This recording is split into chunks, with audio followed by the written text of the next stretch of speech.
Prof, if you can hear me, let me ask you my first question.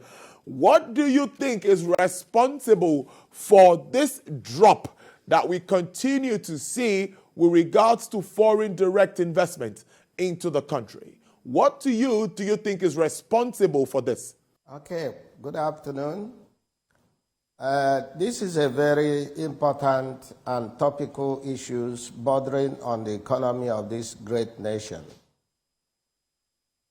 Foreign direct investment is one of the keys used to boost economy and to unlock inactive economic activities.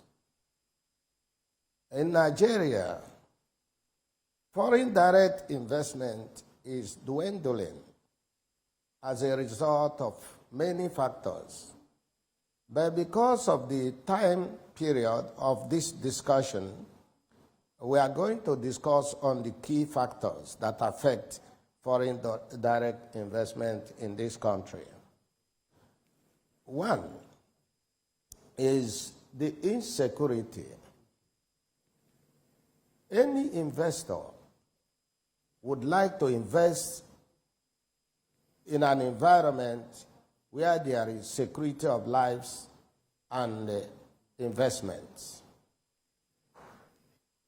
If you are sure or you can see from your business analysis or from your business plan that investing in such a climate or an environment will not give you what you need in terms of security of your lives and, of course, the security of your investment, you will not do that.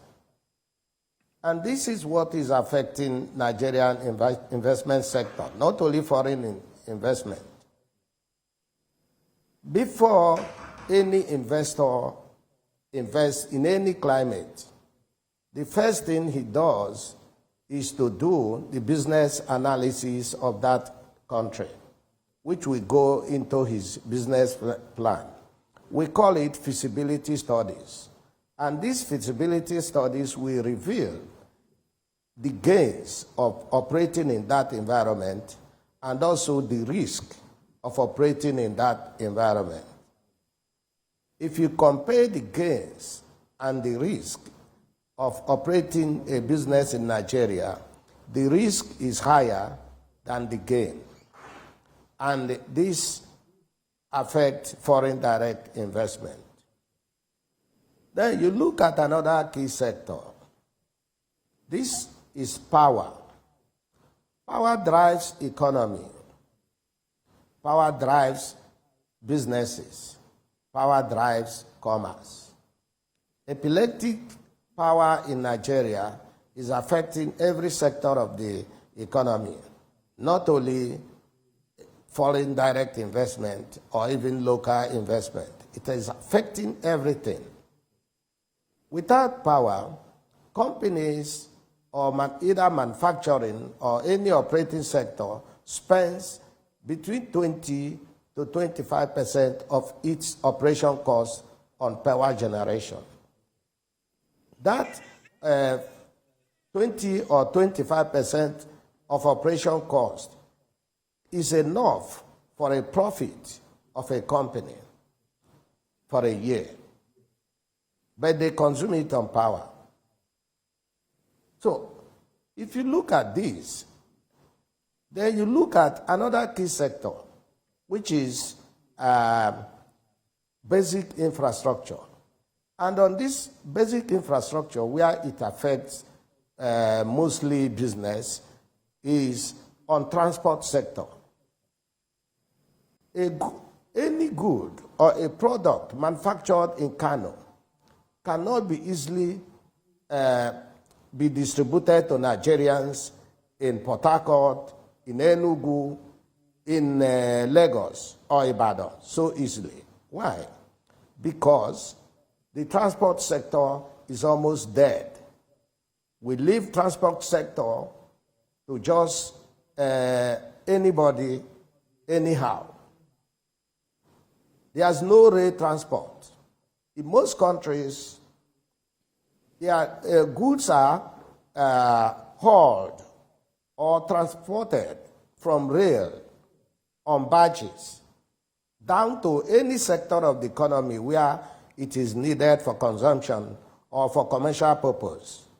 But it's not there in Nigeria. What you see in Nigeria is trucks flooding Nigeria road with the goods, and sometimes for you to transport goods from Kano to Lagos, you spend 3 days on road. It does not end up there. It also goes into depleting the roads. It breaks down the tarred road up to the extent that a road manufactured now that is supposed to last 20 years before it starts repair will break down in the shortest possible time of 2 to 3 years because of heavy trucks. Then we look at another key sector, the cost of operating the business. The cost of doing business in Nigeria is too high. It's higher than the cost of doing business in any of the sub-region, if not in the entire African country.